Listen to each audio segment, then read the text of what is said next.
Whetstone is an amateur magazine of pulp, sword, and sorcery.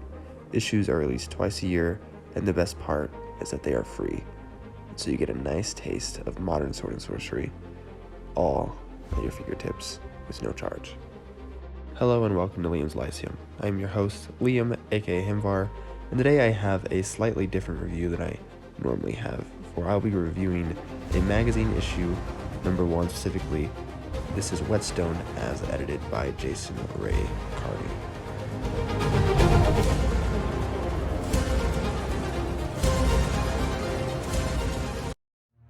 Issue 1 of Whetstone magazine is also the spring 2020 issue, which, just happened to be the first volume, which was also published in June of 2020. These are very digestible as they're only 5 to 7 pages each, or 1,500 to 2,500 words. Sword and sorcery has always seemed to thrive on shorter fiction like short stories and novelettes and novellas and such. Even most of the sword and sorcery novels I've read are more novella length rather than actual novel length anyhow. And sometimes they're just a bunch of short stories compiled together. Now in this there are 10 stories, and I'm just going to list them real quick and then give you brief thoughts. Again, I've never really done a review like this before, so I would also like to have your feedback. With story number 1, The Wizard's Demise by Geza A.G. Riley. We have Questlavanica by J.B. Toner. Story number 3 is The Temple of Vanus by Kyron Judge. As Repellent as I by Chase A. Fulmar is story number 4. We have Undying Thirst for Vengeance by D.M. Ritzlin. Followed by Kawahoa and the Tattooed Bandit by Patrick S. Baker. And then 1,000 Words for Death by Pedro Iniguez. And then Totem and Stone by Chuck Clark, The Price by Steve Shaw, and then finally The Stranger's Payment by Nitish Samant. Sorry if I butchered any of those names. While rough around the edges maybe a little, this issue is great because of its brevity packed with action and settings that fit the genre so well. In the first story, it's a nice reversal of focus on a classic warrior storming a wizard's tower. Instead of focusing on the hardy warrior, we get the point of view of the old wizard instead, in his conniving schemes. It's clever and beautifully written, with an easy sense of sometime brutal reality. The story itself is good, and while it's basically all stuff I've seen before, it was a nice take and felt very fresh. The second story, Questlavanica, is a narration about a famed hero named Kundar in the spirit of Conan. He is a Northman with a love of battle since youth, and he's quite hardy, and he quickly goes from one encounter to another while world building is kind of melded in with the background.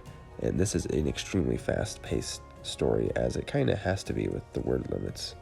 He fights men, ogres, werewolves, and mages, and more, all in just a few pages. Story number 3, The Temple of Vanus, is a fun, eerie tale about a lone traveler to visit a temple of the goddess of travelers in a remote region.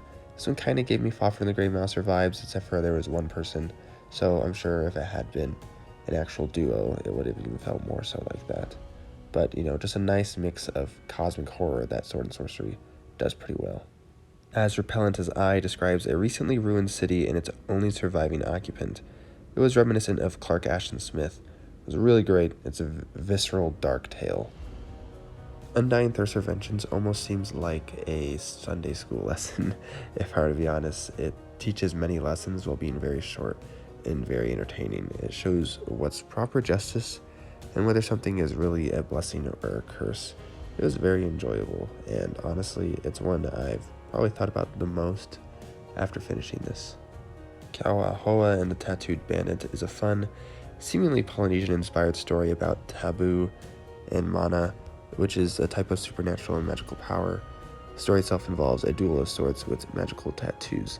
To be honest, I am not familiar at all with Polynesian stuff, but I did find it interesting, and it worked very well in this sword and sorcery story. 1,000 Words for Death drops you right into the action, like most, but also gives you a vibrant world at almost breakneck speed. And honestly, of all the stories, I think it starts the best. The main character is a necromancer with a pet raven, and he faces his old lover, the Witch Queen of Zargul. Nice being in the main character's head, but this is one I also felt like would have used a few more words, which were obviously hampered here, but still a good story. Totem and Stone is about a barbarian that's sort of an outlier in his tribe. There's evil magic stone in Turkale, our hero, must conquer his fears. It's a very nice take on a sort of typical sword and sorcery hero, someone who lusts for combat, lusts for that joy and thrill, but is also kind of an outlier, not really a part of society. It's very well done here. The price is by far my favorite. Imagine King Conan facing down young thief Conan. Great personality. My eyes were glued to this harsh, bloody tale. And I will say that King Conan here, I think his name is Malice, if I'm remembering correctly, does maybe talk a little bit too much more than young Conan, but still really good, really easy to keep on reading. I kind of wanted more, honestly, at the end of this one for sure. The last story, The Stranger's Payment, was also one of my favorites, probably my second favorite. It's a good tale of an outcast showing justice and mercy with good care, and I liked the fact that we got a point of view looking in on our sword and sorcery hero. We don't actually get the story from the hero's sort of perspective, which reminded me some of Black Colossus by Robert E. Howard even. But anyways, overall, for 63 pages, if you want to read the whole thing, it wouldn't take you very long. I didn't dislike any of the stories, and basically there's not really enough to dislike here because they're all very short. They're very much a bite-sized stories, even perfect size for sword and sorcery flow. And remember, they're free, and that's part of the reason why I made this video, to kind of inform you that if you want to experience something that's sword and sorcery, like completely through and through, just, pure sword and sorcery in bite sizes, you can go check this out. I do plan on doing more reviews for stuff like this. I'll probably review issues 2 and 3 and 4 when that comes out as well, but I'll probably also do reviews for some issues of Tales from the Magician's School and other similar stories and anthologies. Anyways, they do have a Discord for this server, so I'll leave that in the description if you do want to talk to a lot of people who actually submit the stories to this magazine, and definitely the people who run it and edit it. But also, I will link, of course, the magazine itself in the description, so you can read all of the issues to your heart's delight. Anyways, this has been Liam with Liam's Lyceum. I would really like your feedback on this video because this is definitely something new to me still. But I do thank you for watching. I will catch you next time.